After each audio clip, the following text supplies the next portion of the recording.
I'm all new to this, so Here we go, guys. Sorry for the delay, but it seems like we got things going here. And welcome to our second episode of Evolutionary Revolutionaries. And I am your host, Miguel Zuniga. And today I got a special guest. It's a activist. He's a super volunteer for a few campaigns, and I'm glad to know the guy myself personally. I've seen him in the front lines a few times, and I know where he's coming from. One more thing before I bring him out. I got my website going on, Evolutionary Revolutionaries. There should be a tab on the actual Facebook page. So if you see it on there, go ahead and click on there and check it out. It's still a work in process, but let me know what you think. And without further ado, let me introduce you to my guest. His, his name is Sam Bam. How you doing, good Sam? afternoon, everybody. Pretty good, pretty good. How you feeling today? So far, so good. Sorry about the technical difficulties. It always it never fails. It never fails. But here we go. And what was I gonna say? So the reason I brought you on the show is because most of people may not know who you are or why you're even on here or what's going on. But the reason I wanted to invite you is because to me you're inspirational. I see you out there on the front lines and many rallies, many what is it protests, and I even see you do a lot of work behind the curtains. And I just wanted to bring you on here so you can inspire some people. Let them know that there's more than people running for office and people putting yard signs out in front of people's houses. You're a true activist, and go ahead and introduce yourself and tell us a little bit about yourself before we get into any questions. Um, I go by the name Sam Bam. I've been using that name for since, and I just grew up with that, and I just on my social media I use that as my name. As far as political volunteer work, as far as political, I grew up in the Republican Party. My parents were Republican, hardcore Republicans. Um, Grew up in New Mexico, and we did a lot of stuff with the Republican Party in New Mexico. Um, when I moved out here, I wanted to drop off of all the political scenes until Bernie Sanders came along. He inspired a lot of people, including myself, and that's when it all started for me. Volunteering my time with Native American Indians fighting the No Dapple, feeding the homeless with Kenneth Mejia, started with the Green Party. Um, Also going down to TJ and helping different organizations down there, feeding the homeless down there, deported vets, helping out the refugees, as well as, oh shoot, I can't remember the name, the orphanage. We help out the orphanage, um, give them clothes, food.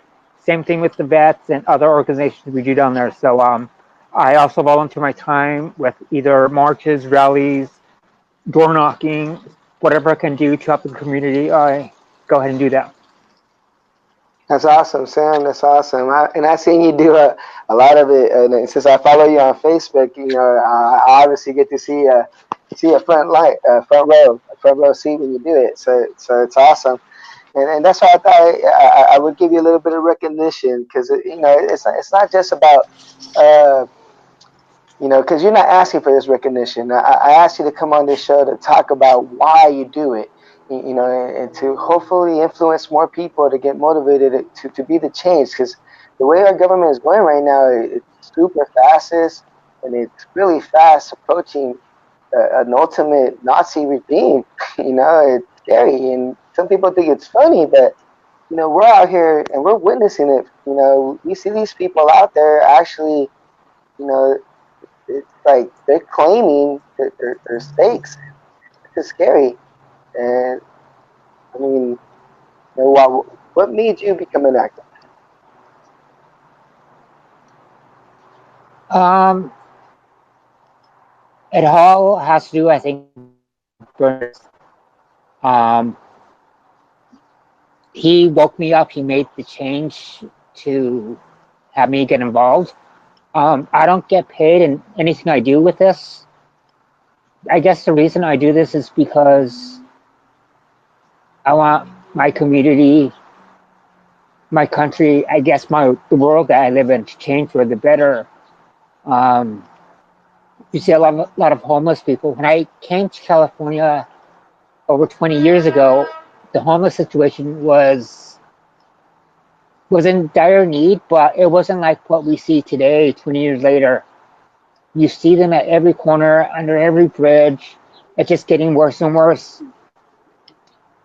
You're Found right. out, found out. I think part of the reason is for that is because adequate housing, affordable housing, um,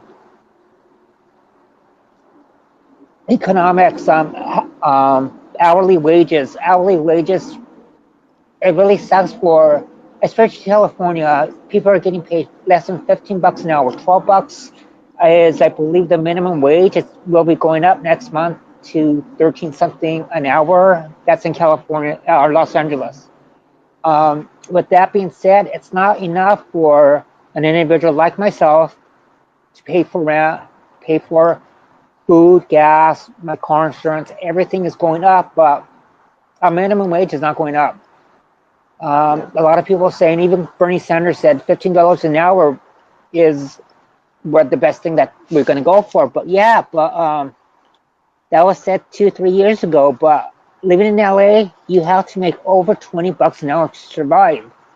People are not surviving. I met this lady that lives in Malibu. She has a trailer. She works 40 hours a week, 12 bucks an hour, and she can now make it. She lives in a trailer in Malibu, parks on the side of the street, and lives there. She says she can't afford it. And people say, well, why didn't she move? First of all, that costs money to move. And if that person moves, who knows if he or she will get a decent paying job wherever that move will be going to. But as far as I'm concerned, I love LA. I love California. I moved out several times and I always come back. This is my home and I'm not going to leave it just because I'm having a hard time surviving. But that's what we have to do is just survive. Yeah, I totally agree. I mean, our parents came over here, as immigrants. I mean, I'm assuming yours maybe, but my mom was Cuban, my dad was Mexican. They came over here, and they worked their butt off. My mom had a perfect attendance for 17 years for Honeywell, an American company, but to shut down the company, they laid her off, and they opened up the company in Mexico so they could pay people over there 6 times, 8 times less what my mom was making. So now you're wondering why these people are willing to, go through the river, go through all these crazy, because people think it's easy to just cross without the wall, like, I mean, they put their life on the line when they're crossing over here, and they're willing to do it because, their situation is so bad. But, it's also their governments that are ruining their countries because they're allowing other countries to take over, and they're taking over with these corporations. Now, yeah, Mexicans trying to come over here, trying to, work at my mom's Honeywell, and then they realize it's shut down. So they're creating the problem, because if they open the Honeywell over there, and they don't have to pay them as well as they do here, but they can pay them a little better, they wouldn't have to come over here. They wouldn't be jumping, they'd be happy where they're at. Nobody really wants to leave their place of home. So, but the point I'm trying to make is, what happens if if we keep running, we keep moving, like they keep pushing, and we run out of a planet to run away from? At what point do we say, okay, enough is enough, stop and take a stand? Because I'm at that point, and I'm pretty sure you're with me, at that point where it's time to take a stand. We're not running no more. My parents, they had to run, and now I'm not gonna run no more because I've seen what's happening, and it's not it's my land or anything. It's about us being able to get along together as a whole unit. There's plenty of resources for all of us. they're the ones that are being selfish and profiting off all of them. Yeah. One thing it boils down to is greed. Um, Big corporations don't want to pay adequate wages for people here in the U.S., so they take their companies to Mexico, Japan, China, what have you, and they pay them a lot lower wages. But what is happening in those countries, people are realizing they're not getting paid enough. Same thing as we're seeing here is affecting them over there. They're standing up for their rights. They want to get paid more. They want to have health insurance, everything that we want. And something's going to give, and I don't know what's going to be, but yeah, we're losing our jobs to overseas. Um, it's going to get a lot worse before it gets a lot better. But yeah, people are coming here looking for a better job, but Well, our California, jobs are overseas. we're losing jobs to other states, not even overseas. Like all these corporations Yep. are moving to Texas, and Texas is, they got plenty of room to fabricate. So they're welcoming everybody over there. Don't be surprised when Hollywood's in the middle of Texas because, yeah, I mean, over here all the lawyers have totally taken advantage of everything. The agents have taken advantage of everything. I mean, something's wrong when people are playing sports and people are pretending to be fantasy roles and getting paid billions and millions of dollars, while people that are out there defending the country, people that are out there teaching, and people that are even wearing the badge and firefighters, they're making tens of thousands of dollars. Something's wrong with that picture, and you're wondering why, you know, cops are so crooked, or like they see these ball players, and the ball players are laughing at the cops. Like they're throwing money at them and stuff. It's ridiculous how the level of importance that has been given to our commodities versus the stuff that really mean value, like life, hunger, shelter. So those are the things that we should be investing in. We shouldn't be investing into some guys having a good time throwing the ball around. I mean, I love football. I play football, but I've been on the strike for a while. I haven't followed the game. I mean, I don't know what's going on. I don't even remember if it's football season right now. To tell you the truth, but that's my priorities has totally been shifted. I'm not the same person I used to be as far as you know the direction I'm leading my life. Right? I'm still the fun guy. I still like to have a good time. I'm the jokester. You probably know that because we talked on the side. But when it comes to politics, it's serious to me because what politics is doing to us is taking away from our fun, taking away from us being stress free. I mean, the fact that we have to live at night thinking about these kids separating from their families, literally, we have our hands tied unless we go in there and we violently free them. And then we get shot at, we get tanks running over us like Waco, Texas. I mean, they want to take the guns away, but they have stuff far beyond guns that we can even defend ourselves against. I think it's going to get to that point before it gets better, where we start revolution. We're looking at the same thing Hitler did, um, locking up kids and families, separating them, putting them in cages. Just recently, they had a in their custody 2 days ago. Last week, they had, as far as I know, last week they had another young child died. But this is getting to be what Hitler did. As far as transporting the kids, so the kids won't know where they're going, they're actually covering their faces, as well Yeah, as giving some type of drug or medication to yeah. them, so they won't remember. It's like exactly what Hitler did, and we're repeating history, and people don't realize that. Like look up the Minions. You know the story about the actual Minions at the cartoon that they have out, where they used to have Oh, the kids in these iron helmets with these little goggles like that, and they lost their speech impediments and stuff, so they talked funny, so they made fun of them, so that's how the Minions were. yep. It's basically a mockery of a Nazi regime that used to happen. The kids were wearing like overalls. Like, look at the pictures of the kids, in those days, and you're gonna think Minions. And right now, these are the new form of Minions. Our poor immigrant kids are being treated like the new minions with these masks over their heads and away from their parents. And, like, I mean, it's just shameful. It's really shameful to say that our country that we try to love so much is capable of such atrocities. And this is just we're not even scraping the top of the barrel here. I mean, there's so much more, and it's sad. But Wiki Benitez, he has a good question for you. Um, he says, "What do you have to say about the argument that minimum wage causes the cost of living to increase?" With that being said, I mean, but it's not. It'll help the whole community if we get paid more money. As you see, as I mentioned before, rent is skyrocketing. For a hole in the wall, literally for a hole in the wall in Los Angeles, it's over $1,000. If somebody's gonna get paid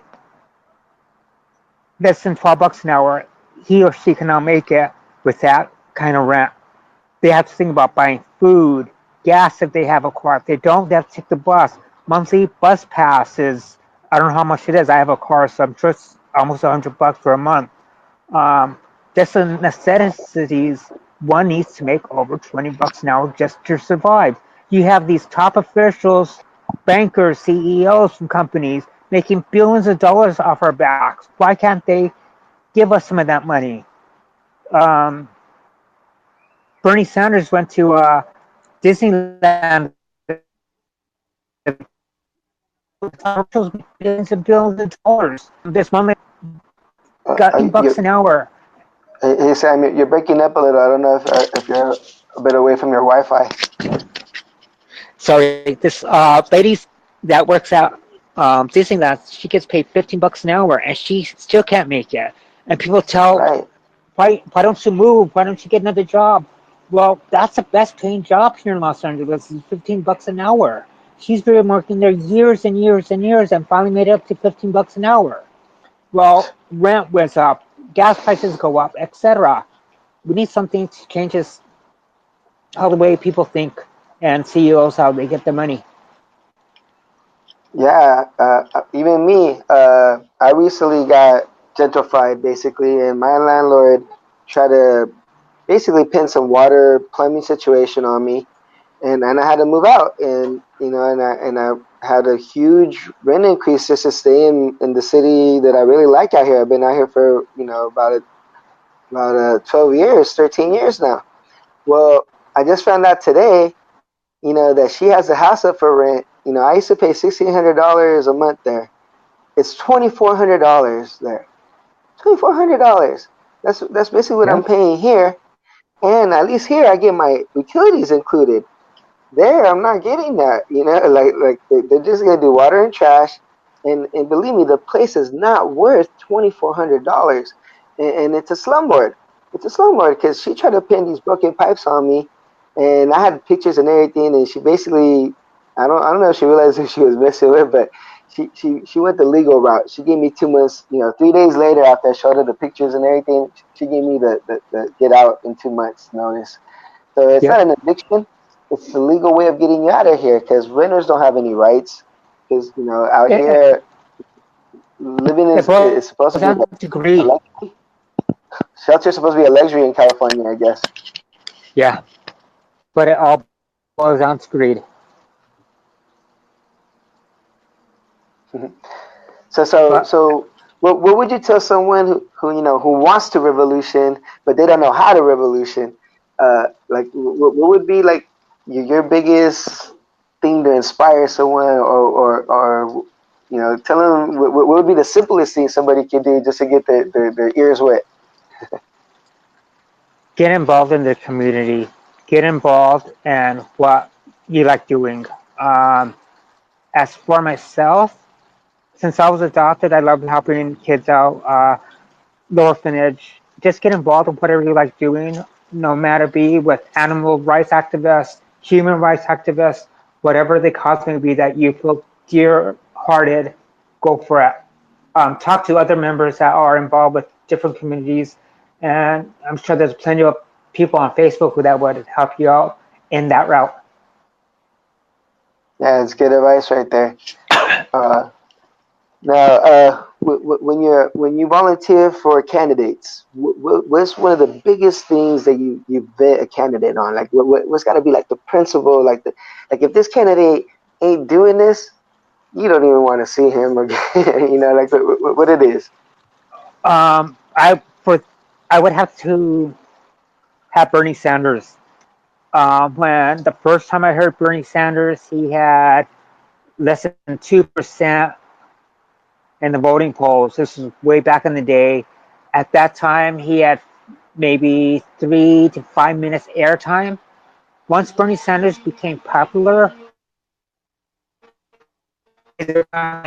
nobody, the news to discuss what he wants to talk about. He was rigged in the elections. As far as me looking up to Bernie Sanders, I liked what he had to offer the people. It's for the people, by the people. And that's, I guess, how I got my motto of saying this, for the people, by the people, because it boils down to us, we the people, not big corporations. They are money hungry giants that just want to take all the money away from us. We're going to have to fight back for the people, by the people, because it boils down to us fighting for what's right. Yeah, I agree. I mean, that's why I ran. I mean, many people told me not to run, and I mean, most of those people weren't in my district. Even the couple of people that didn't endorse me, they weren't in my district. They said I didn't inspire them, but it wasn't really about inspiring them. It was about giving my district an actual progressive option. You know, I have to deal with Maxine Waters, not them. And I'm a victim of her policies, and her policies are she's a safe Democrat. And a safe Democrat is the most dangerous Democrat of all. Because what a safe Democrat does is vote exactly in favor of the party leadership. And the party leadership is rigging elections. They were also separating kids. I mean, they bailed out Wall Street. There's so many things that the Democrats are responsible for as the leadership. There's a reason why I left the party. And I still support all the reformers in there, but Maria Estrada, she's the one that obviously everybody really likes because she's the one giving them hell. She shows them no respect because they haven't showed us any respect. They haven't showed us our soldiers respect. And these are the people, like I said, they're not even making enough money. And these guys are playing football and basketball and stuff, and they're crying, because they're not making enough millions of dollars.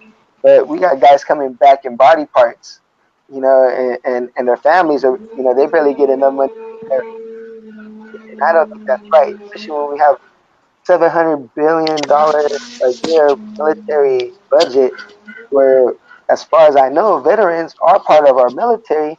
How come a big portion of that budget isn't being spent on them, giving them some home? Because a lot of the homeless out there are veterans, which is even another insult to people that defended our rights. Once again, it boils down to greed. As far as our veterans coming back home and becoming homeless and need medical care, that does not revenue money for the big corporations. It is a revenue money for our government. They're just money hungry, greedy individuals. We need to take some of that budget defense and help these veterans who fought in the wars. We also are deporting our veterans. I know a Mm-hmm. handful of people that live in TJ and they're veterans. They grew up here all their life. They went to fight in the Iraq War, and once they got back, they got deported. They lost all of their benefits.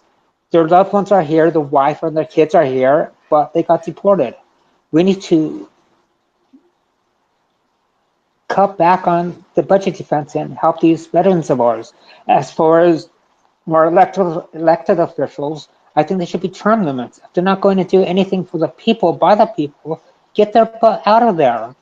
I'm willing to step up and not make that much money as, let's say, Maxine Waters. She doesn't even live in the district. If you're going to fight and run for a district, you need to be living in that district. Don't live somewhere else. Live in your own district and see what your district is like. Don't be running for that district and live somewhere else in the mansion. I mean, that's how I feel. I mean, if you're gonna represent a district, wouldn't you be proud of the work that you do in that district and show up in the district and want to be part of that district? But I mean, the way that the game is being played, we just gotta outsmart them. We gotta do the same thing they're doing. It. You know what? If we have to run in Redding, California, where there's like a population of 20 people or something, and you can go befriend everybody out there, and you can run Redding, California from out here in LA like they're doing, then this is exactly the kind of mentality that us revolutionaries have to do. This is why I call it revolutionary, because we're not playing by the rules anymore. At least I'm not. Because why should we? Why should we be the only ones playing by the rules when they're breaking elections? When people are getting killed just because we want them to play fair? It's sad.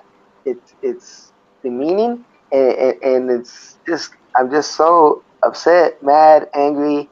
I don't sleep anymore. I had 1 hour of sleep, and I had to be at work today and do my shift today, and then I had to come out here and talk to you. This is what my true passion is right now, because I see I'm not even getting paid for this, but this is where I see things happening. This is where I see people waking up. This is where I can motivate someone who I lost my race, but maybe they can win theirs, and they can take my proposals with them. 'Cause I always say my proposals are your proposals, no matter what part of the country you're living in. If you decide to run and you said, "Hey, Miguel, I really like your pre-finance home loan idea. Can you explain it to me? Do you mind it?" Yes, I don't mind at all. I will explain it. Let's get together and let's put it to work. Let's put some people in homes. Tired of seeing people on the street. Every day I see multiple people on the street now. It's not where you just see one a week or something. No, every day it's dozens. I drive by an encampment on the way to work. Actually, multiple encampments. And I'm like, wow, I remember seeing this in TJ. I remember seeing it in Mexico. But I would even say that when I saw it there, you still see it out here, just not in the numbers that you see it now. It's an epidemic. It's getting a lot worse than it is in TJ. A really lot worse. I've been to Europe. They don't have what we have here, meaning the homeless issue. It's filthy here in the U.S. People just dump their trash out the window, cigarette butts out the window. In Europe, it's nice, clean. They take care of the homeless issue. They even pick up after the trash. I noticed with some states here in New Mexico, to combat the homeless issue, they're actually hiring the homeless issue to pick up the trash. And I think we need It's to do that awesome. is hire our homeless people here in LA and pick up some trash or pay them for community service or what have you, just to get them back on their feet. But at the same Something. time, we need to build adequate, affordable housing. A lot of communities want it, but people that live there are fighting hard for not to not have it. Wiki's got another question for you.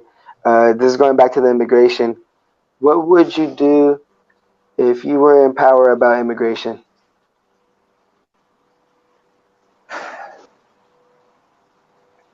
I would open up the borders um, to the people that are refugees that are coming from dire need of a are coming from a country that they have gangs. MS-13 are killing their families. I've been to TK and talked to these refugees, and some of these refugees don't have loved ones. Um, there's a disclosed area where they have kids. Their families got killed by MS-13. You have other countries that are doing the same thing to their people, killing them. So they're fleeing their country, and what they see on TV and hear from family or friends that are coming to the U.S., the U.S. will help you for a better life. Yes, it all started with shoot Chris And, Christopher. Look, go ahead. No, I was going to say, adding to the MS-13, it's sickening to how they're using the MS-13 as an excuse of why they should close. And it's almost the opposite. I mean, Canada, they basically have an open border, but they just don't allow anybody that has felonies or is it misdemeanors too. They're just strict Yes. about letting people that are already messing up about going into their country. Other than that, you basically, as long as you're civilized, they let you come through, right? Yeah, if you're a gangbanger, if you have been killing people in the past, then no, you're not welcome here in the U.S. And if you break the law here in the U.S., you You're should done. be. Yeah, there are good-hearted people that come to this United States looking for a better job, and they find a better job. And I know a handful of people that pay their taxes. They live in an apartment. They pay their bills. They're not robbing anybody. They're not killing anybody. I hear people that they spread diseases, kill everybody. That's true. That's what Trump wants you to believe. These are not The, animals. These are human beings. the other argument that I think is hilarious is that they don't pay any taxes. And here's the thing, after that hot run through the border and everything, and they go to the first gas station and they buy that cold beer, they're paying a tax on that beer and the CRV.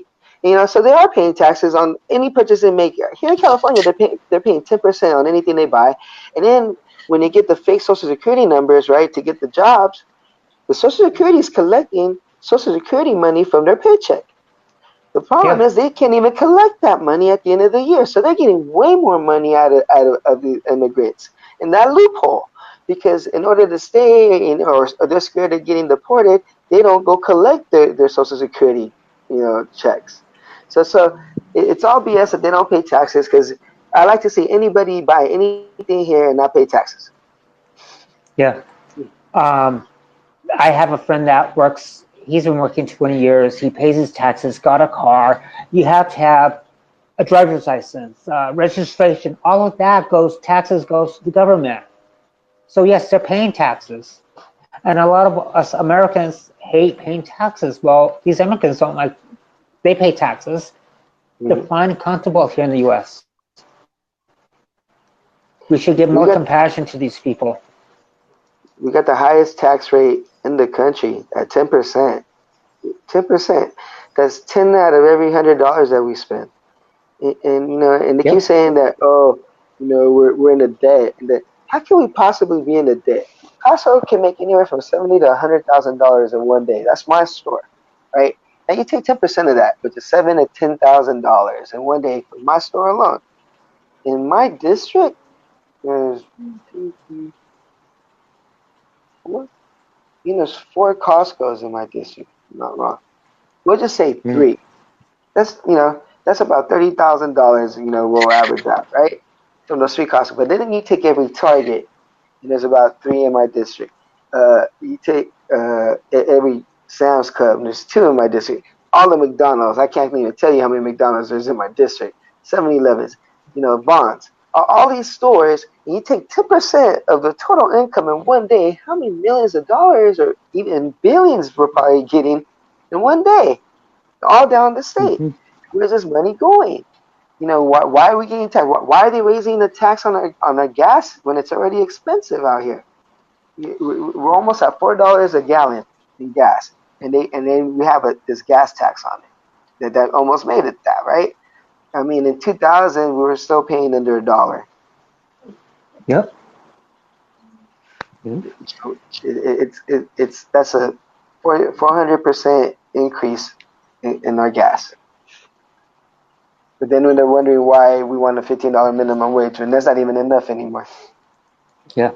Um, Going back to people not paying taxes, look at AT&T. Look at all these big giant companies. They barely pay taxes here in the U.S. They send their monies overseas. They're just making profit after profit off our back. The phone bills you guys pay. I have AT&T. They're making bank, and they're not paying a dime worth of taxes. These immigrants are paying taxes. So people that are complaining about these immigrants paying taxes, they need to look at the real issue and go after these big companies. AT&T, they're not paying taxes, and other corporations are not paying taxes. Go after them, not these immigrants. Yeah, I mean taxes. The only time I think taxes should be used is when you want to slow down a production that's probably poisoning our air, water, food, or you want to punish a company that's not treating their employees right. Basically, like to me, I wanted to propose the environmental and health protection tax bill, and this is going to be a tax on companies that are profiting over $2 million. And the reason why I did a over $2 million profit is to protect the small business. Obviously, you know Hmm. we got to stand with the mom and pops. Now, any business that's harming our air, our water, or our food, and look at the companies that are all going to fall in line here. They're going to get a small tax. It doesn't have to be greedy. It can be less than a percent, even, or 1.5%, something, you know. But all that money I wanted to use and basically give it back to almost as a profit share, almost like a universal basic income. So that tax would actually go back to the people of the district who are suffering from the polluted air, the polluted water, and the polluted food. But companies like McDonald's would get hit with this tax. You know, the oil refineries would get hit with this tax. You know, and then the companies are doing the you know green companies like solar, uh, uh, uh, what you call it, organic food, or all these companies, we can reward them with tax breaks at the end of the year for doing good business. So we would encourage people to start investing into green business and going away from this, you know, the dirty oil, from dirty money that don't care about, you know, the population control, the profiting, not population control. I call them the profits of profit. Yeah. Other countries use their waste as recyclable energy. We don't have that here in the States. We should have that here in the States. Jimmy Carter was the first president to use solar, or the only president to use solar power at the White House. But once Ronald Reagan came in, he got rid of that. Jimmy Carter had a good idea of using solar power. We should get back to using solar power throughout the U.S., throughout the world. Um, Yeah, I'm sick and tired of big companies, the oil companies, the gas refineries, polluting our rivers, our lands. We just had a accident a couple of days ago, a train derailment, few tons and tons of oil in the river. It's not good for our animals. It's not good for us. I agree. Hey, Wiki wants to know how much you can bench. I don't. I don't. I don't exercise. Um, So sorry, man. I know you're being serious, but that was pretty funny. Wiki, we get you, man. I know where you live. Yeah, but yeah, no, you're most definitely right. These companies are just abusive. They're taking advantage of their employees. They're taking advantage. And you know, I work for a corporation. I work for Costco, and they're one of the above average companies out there that do a little bit more for their employees because they know if you treat your employees good, guess what? They're going to treat your customers even better, and then your business is going to flourish, and it shows. That's the Costco motive right there. You know, if they can treat their employees good enough, they know that the employees will be grateful to have a decent working job with, you know, decent pay, health coverage, you know, above average, and all these departments, and it shows. Just recently, they got recognized as the #1 retail store to work for. So yep. you know, my hat's to Costco. I just turned 23 years recently on the 16th of this month at Costco. So I mean, it just shows it's not easy to do. You're so replaceable there. I mean, they could get one or two other people to come in there and start working in place of me. And sure, they'll pay a few more dollars than they would paying me, but they got two guys out of it, you know, Yeah. and this is what's happening. So we get anywhere from hundreds to 1,000 applications a week online, you know. So that's how easily replaceable we are at these corporations too, and and most of them are not quick to let you know about it, but some managers will throw it in your face.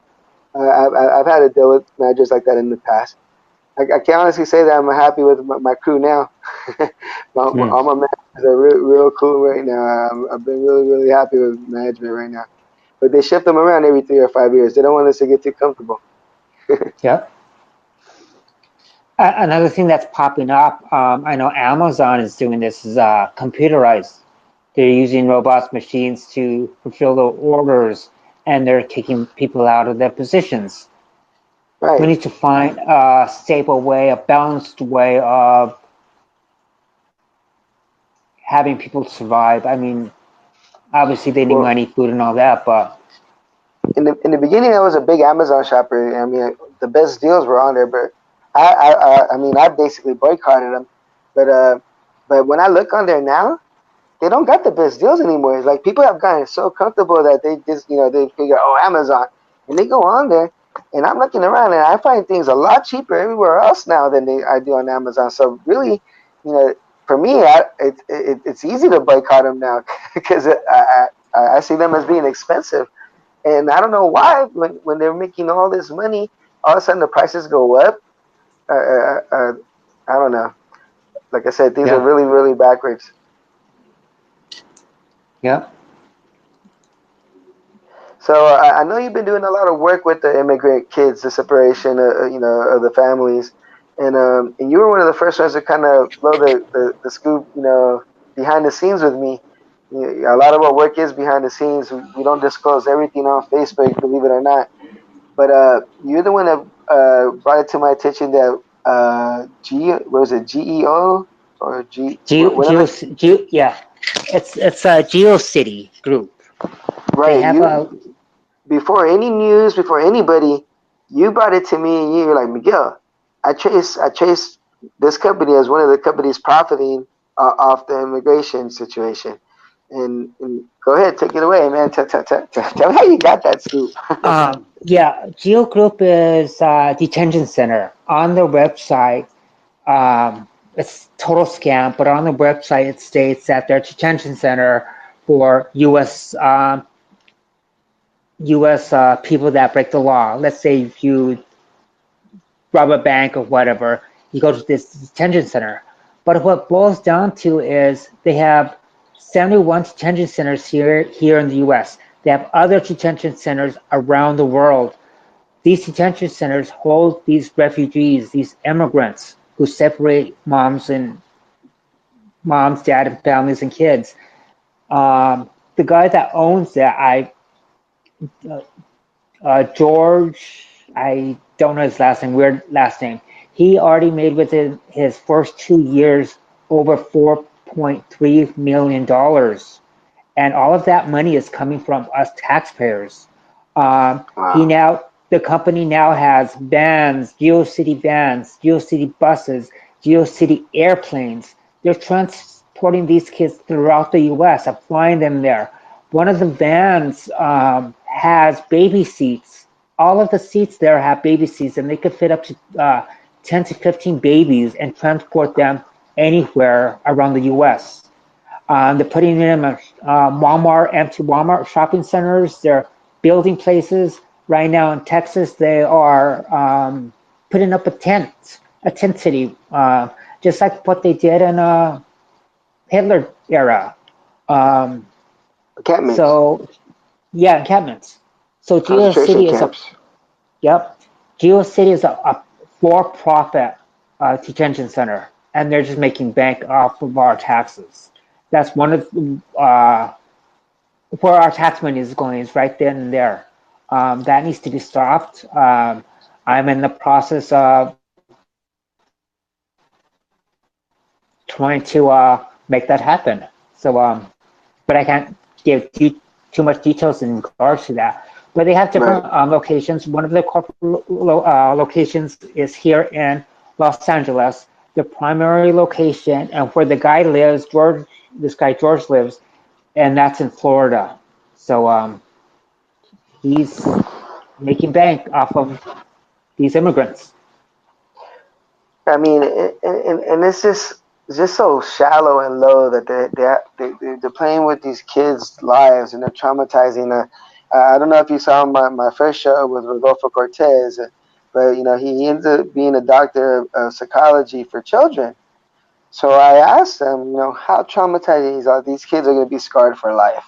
Like, some of these kids are, it's going to be something that it's going to be a long term, recovery. And it depends where they end up. Because some of these kids, we don't even know what happened to them, and then it turns out that they've been human trafficked. I mean, oh, the law says, they knew it. Why, if they're going to come over here, they told them they're going to separate their kids. They knew better. It's their fault. No, it's not their fault. Who comes out with these kind of sick rules and laws that separates families like that? Well, if you commit a felony here in the country and you're with your child in the car, they're going to take your child away and you're going to go to jail. And look, that's something that you asked for. You committed a felony. Of course, you're going to be taken to jail. But you're not. They're not taking your kid away from you. You took yourself away from your kid. Now your kids will go to your nearest family member after that, or a foster home if there's nobody out to claim them. But you're the one putting your kid in danger if you get into a felony out here in the States. But I mean, the whole fact that the new executive order he signed is actually going to be worse than what we have now, because now when the people cross over the border, it's no longer a misdemeanor, it's a felony. And like when you commit a felony here, you get your child taken away. So if you're crossing the border and you have your child with you, it's a felony. You're in the same predicament that we're in now, but worse, because now you have a felony in the States walking in. Like right from the Yeah. beginning, you get thrown with the felony. And it's just, these people are not all criminals. And yes, there has been people that are criminals, but do you feel safe going to a movie, a Batman preview, a premiere, or do you feel safe going to a church in a praying circle, or do you feel safe getting pulled over, and trying to show someone your wallet, right? I mean, do you feel safe sending your kids to schools? Those are not immigrants that we are afraid of there. Those are our own kind. Can you go to Texas? A country concert, and not get shot at.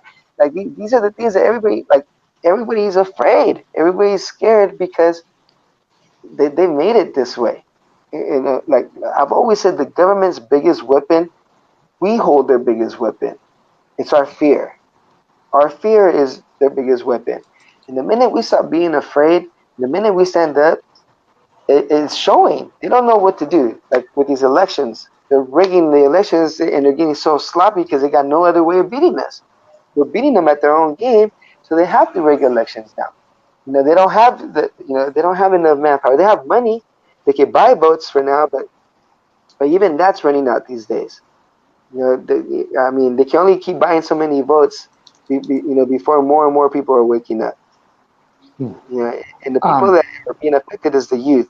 So they're going to be the future, and if the youth keeps getting treated the way they are, is getting bad mouthed, closet dwellers, they won't leave their house. Of course, they won't leave their house. They can't afford to live on their own, and their parents can't afford to live without them now.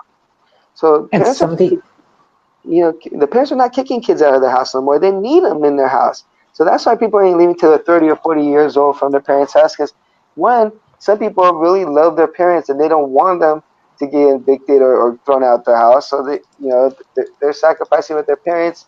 And two, it's hard to be on your own these days. yeah.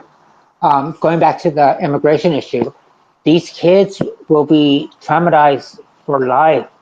I mean, and I'm being serious, for life. I experienced it firsthand.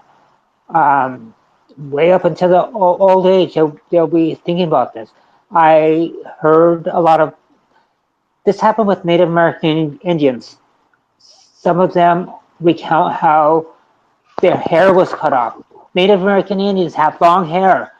They were cut off when they went to school. They went to these Christian schools or what have you, Americanized schools. Everything had to change.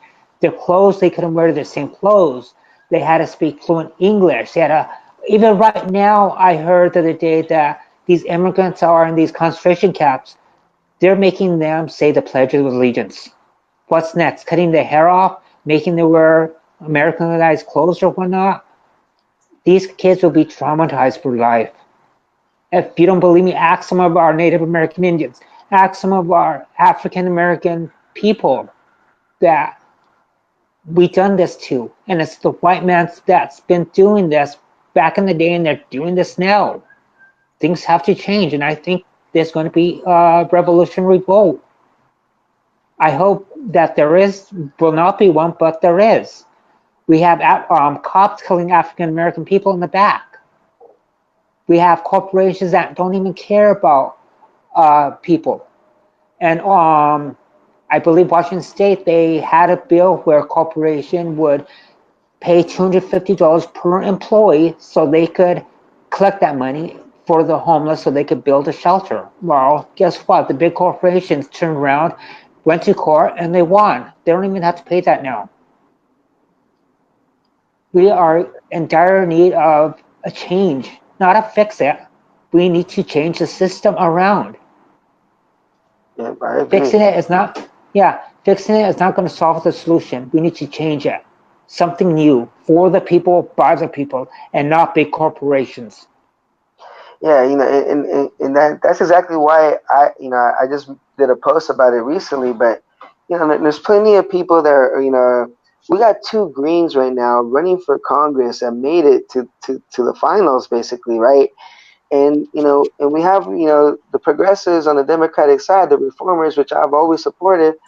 Some of them are just going to stand around and watch them and wait for them to fail and can't wait to tell them how, oh, we told you not to go green, and instead of helping the guy out.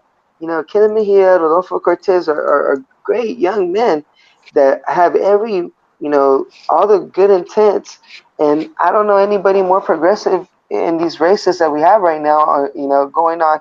We also got Eric Frame down south, down north. I mean, running for Senate. We got a Green running for Senate, guys. I mean, this is historical stuff, and we should be supporting it. Even if you're a Democrat, you can phone bank. You don't have to tell people that you're doing it. I mean, this is the revolution. We need to do stuff that is beyond the norm and unorthodox. That's been my entire campaign was unorthodox. I wasn't trying to be a politician. Politicians are the problem. We need people like you and me to go out there and make this happen. We need to replace politicians. From now on, I don't want to see another politician win a seat. I want to see a person take the seat. So I beg of all the Democrats, whatever your personal beefs are with the Greens, whatever your personal beefs are with Ken Mejia or Rodolfo Cortez personally, please squash it in the name of the revolution and do what you can. Donate $5 to these guys. Do something because, we're going to work just as hard for Maria Estrada. And she's a Democrat. And the reason why is because Maria and Kenneth and Rodolfo and all of us have been working together from the get-go. We haven't let a party divide us. That's why if Maria can work with these two guys, why wouldn't you help these two guys get into office too, so she have more weapons to choose from, even if they're not Democrats? And this is part of what I say is called the turquoise coalition, where we got the blues and the greens working together, and we make a beautiful color called turquoise. I'm not asking for a whole other party. I'm not asking for a whole, I'm just asking for people to work together. Stop being so proud of your parties and start being a little bit more proud of your country. You know what? Start being a little bit proud of being a human being with a heart. And let's start working with all the rest of the human beings with the heart. And that's all I'm asking people. I think it's really sad that, people can't wait for the Greens to fail so they can go out and say, we told you so, you should have ran with the D. Well, I'm tired of that D because I feel like the D is in me, and I had to take it out. So that's why I went green, and that's why I refuse to support any corporate party. The biggest problem is the parties are taking the money, and why support parties that are taking money? If the idea is to take the money out of politics, why are we supporting the two biggest tycoons of politics? Or it's crazy. Yeah. With these two Green parties, Kenneth and Rodolfo, they do not collect money from big corporations like you have President Trump, Clintons, etc. They do not collect money from big corporations. These people collect money from me, you, the people, by the people, not big corporations. If you want to join them and don't know how, I'm sure Miguel knows a way of going there, or Google, or go on Facebook if you want to help, do phone banking, pass out flyers, whatnot. Just get involved. And back to, I also want to tell the Greens to please squash their beefs with Maria Estrada is one of ours, and she's on the inside. Consider her like a mole. So we got to support her too. So Greens need to come out and support Maria. Democrats need to come out and support Kenneth Rodolfo. We all need to start supporting each other. It's an inside-outside strategy. The more of us that are in there, the less we have to worry about the darn parties, because we'll start working together regardless. You know, it'll be a friendly competition more than anything else. And I just don't understand why the Democrats will be so mad at our party when our party takes no money for corporations. We fight for environment. We fight for election integrity. We fight for everything we want the Democrats to be. And I just see the Greens being, you know, basically like Democrats are basically Greens that still haven't reached their level of you know, they have a higher level of tolerance. But once they hit that level of tolerance, eventually, you know, it's what happens. You just get so mad and fed up that you don't want to fix the party no more. You really want to come back and destroy both parties, because both parties are the ones that are working together against us. You know, party or not, as people, both parties are working against us. Doesn't matter what party you're in. Yep. So who's your favorite party? The Greens right now, but yeah. And you don't have to say it because it's me, man. Well, I was actually, it's up in the air. Independent, Yeah, it's cool, man. becoming an independent. You know, and the whole thing with the independent, you know, to really, really exercise the independent power, you got to see who the candidates are, and you may have to register for one of the parties just to get that, you know, the best odds of getting a candidate past that funnel, and then go back to being independent for the, you know, for the main election, because you don't have to be, you know, part of any party. At least here in California, these are California strategies, by the way. In the sense that that's when I talk like this. You know, there's some part, you know, there's some states that you have to be registered and you can't switch around. And out here we have a little bit more leverage because we do have a open party votes when it comes down to the president. Yeah. Yeah. But if I do run for anything, it won't be until a couple more next year or 2020. Wait, I wait, really want to run for this. wait. Did we just hear? Did we just hear Sam make an announcement for office here? Is that what I heard? Like, And yes, and the reason I'm not going to say for what position is, for me, I want to make the most impact for the people, by the people. I'm not going to say I'm running for mayor, Congress, whatever. Whatever makes the most impact for the better for the people. hey man, I'm wait. I, I'm I, waiting I'll, for. I'll tell you right now, you got my endorsement already, man. Whatever you run for, you know, you can, you know, hey, I'm with you. You got my endorsement. Let me know what doors I need to knock on and who to call. Yeah. Right now, I think things are getting a lot worse politically, as far as bottom line. I think we're going to go into a revolution. Something's going to happen, especially these immigrant kids are being locked up, and things are just getting worse. We are at a tipping point. This has been going on for years. The government knew about this for years. I've been watching YouTube videos for 3, 4, 5 years ago about empty Walmart buildings, converting them into what you see today. And it's true.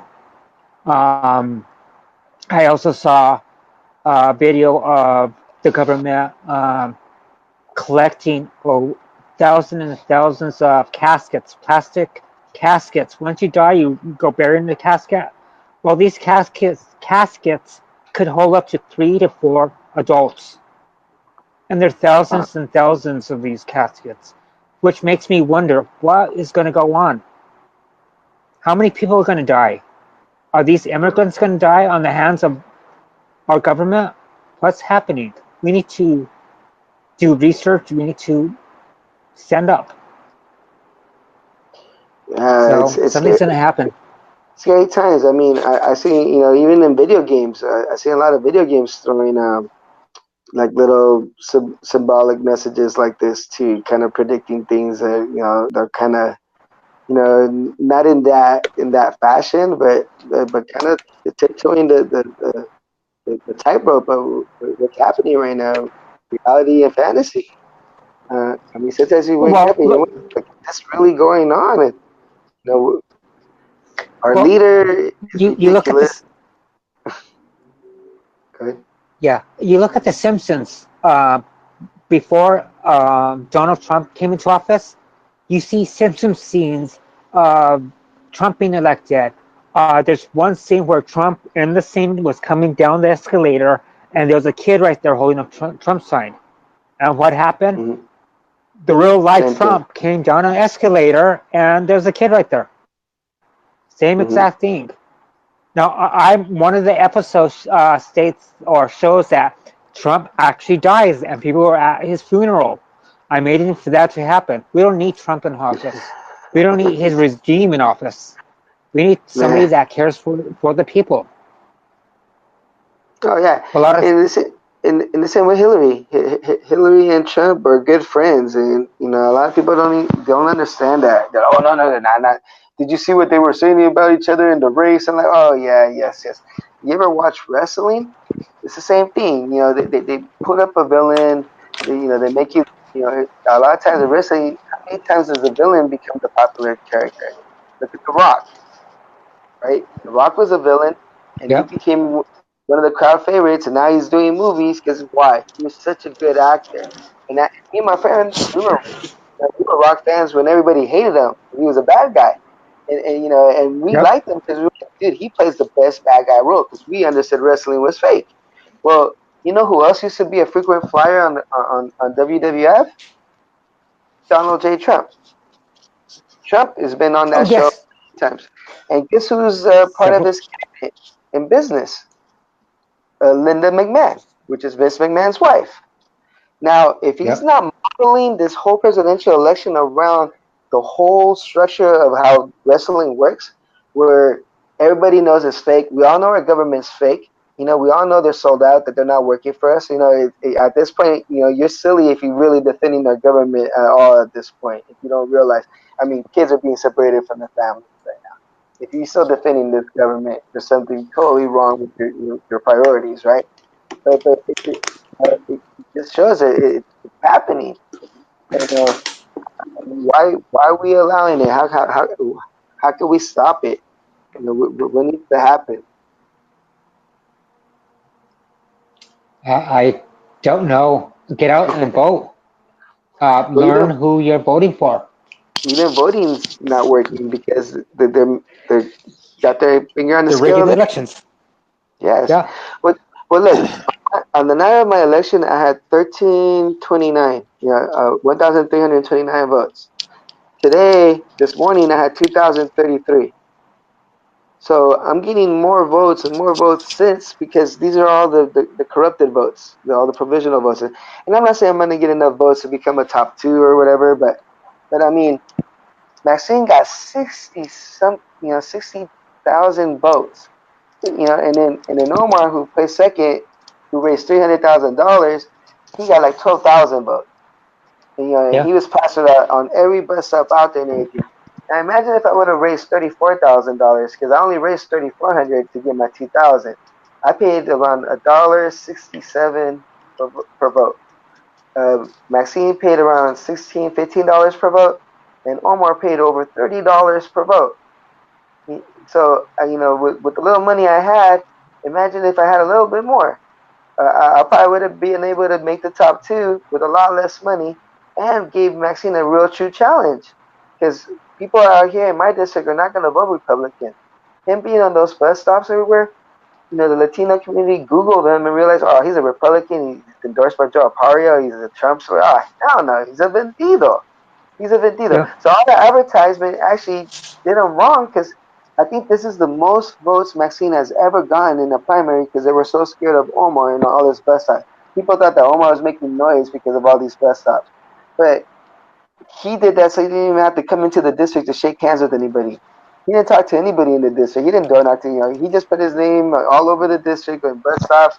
He thought the Republicans are going to come out in boatloads. All the money that he got came from all over the country from congressmen and senators that wanted him to unseat. vaccine, and he didn't use the money right.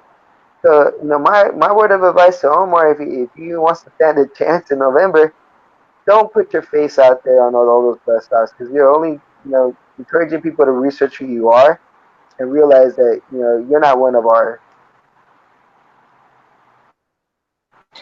I think if somebody wants to win, they need to go out in the community, go out into these festivals, what have you, and talk to the people. If you really care about a situation, a cause, let's say the homeless issue, go out and help these individuals. You'll meet more people and they'll understand you and know you than putting your face on a bus stop. Mhm.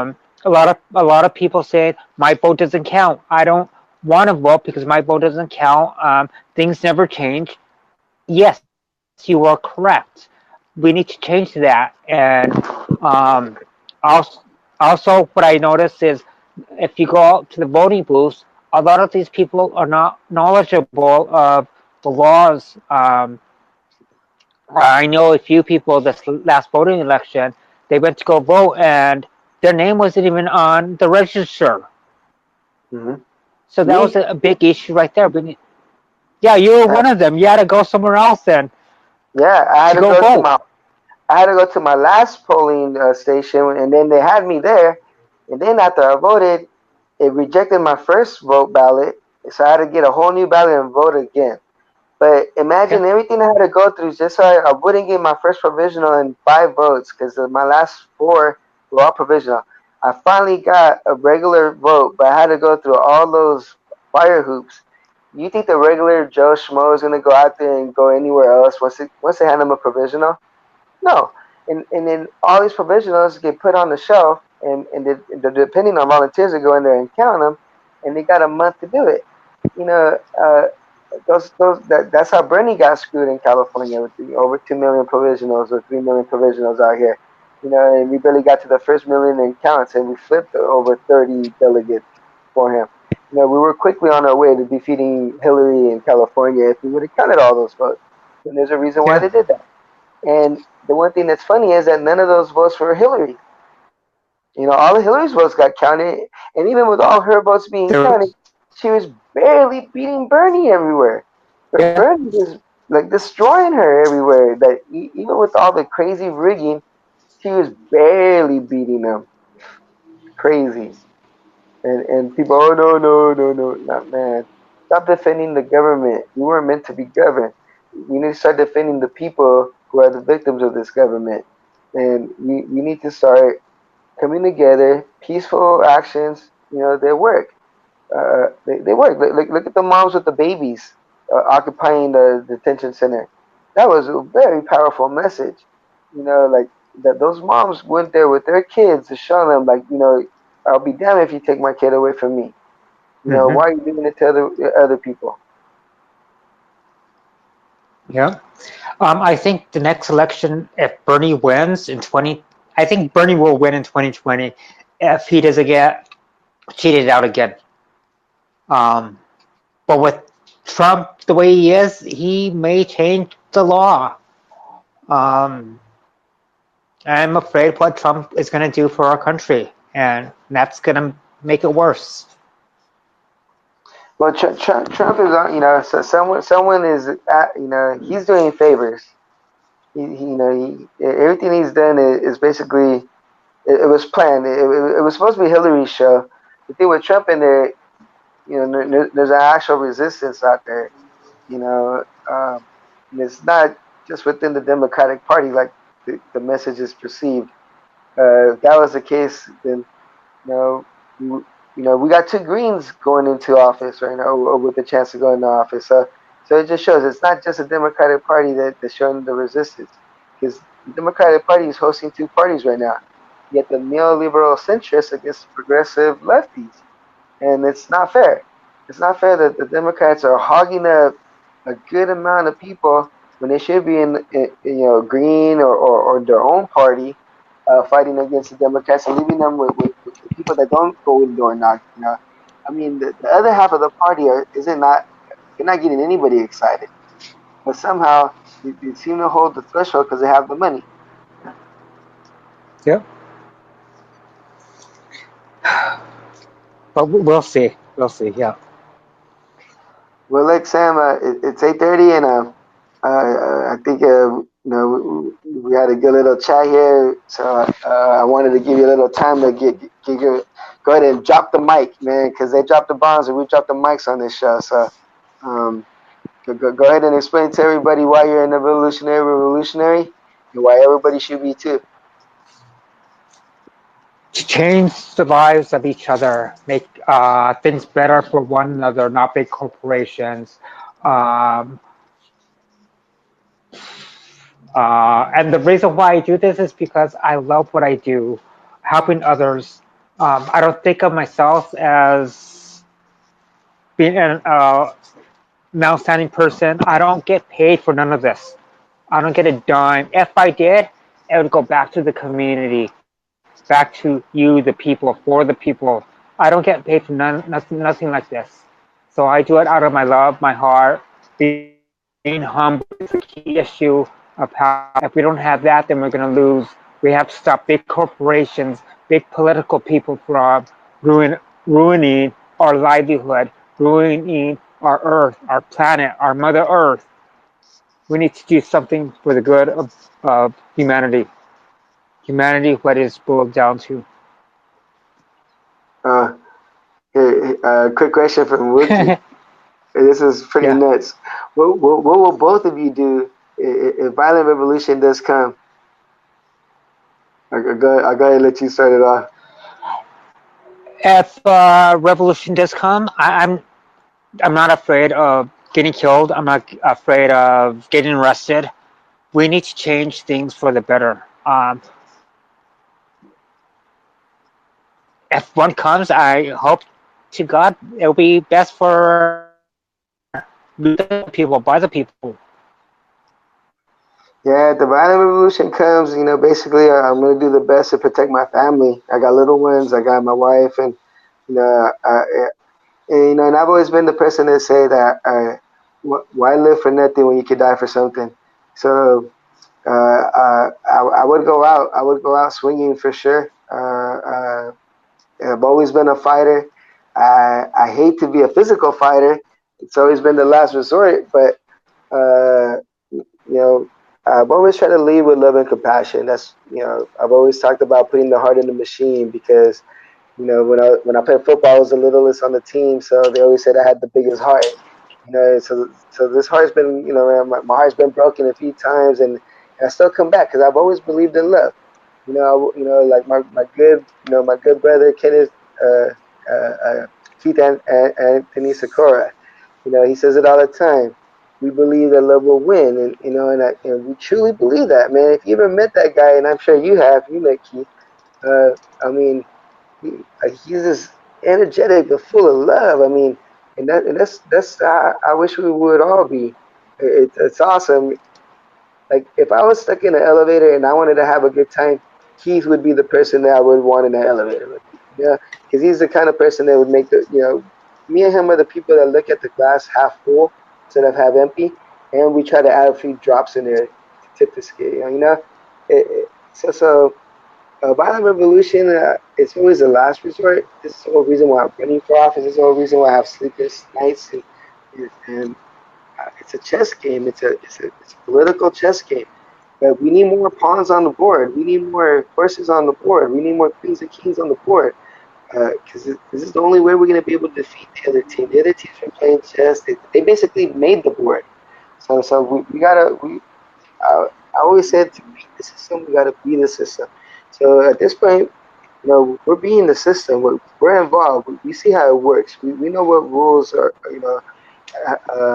Not to vote for. What rules they're trying to trick us with. The underlining.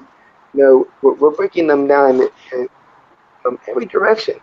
So we just need more people to get involved because it's way too much work for the hands that we have on deck now.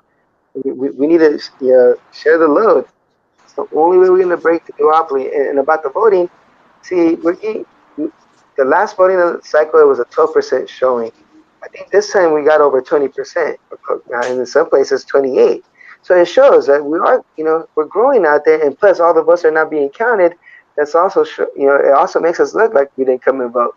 But it's true. We all those people that doesn't believe in the vote or whatever, we need them to just come and pour it in. We need to go into that 40 to 50% of the people voting. So then we know that there's way too many of us that actually came out to vote for us to be losing now.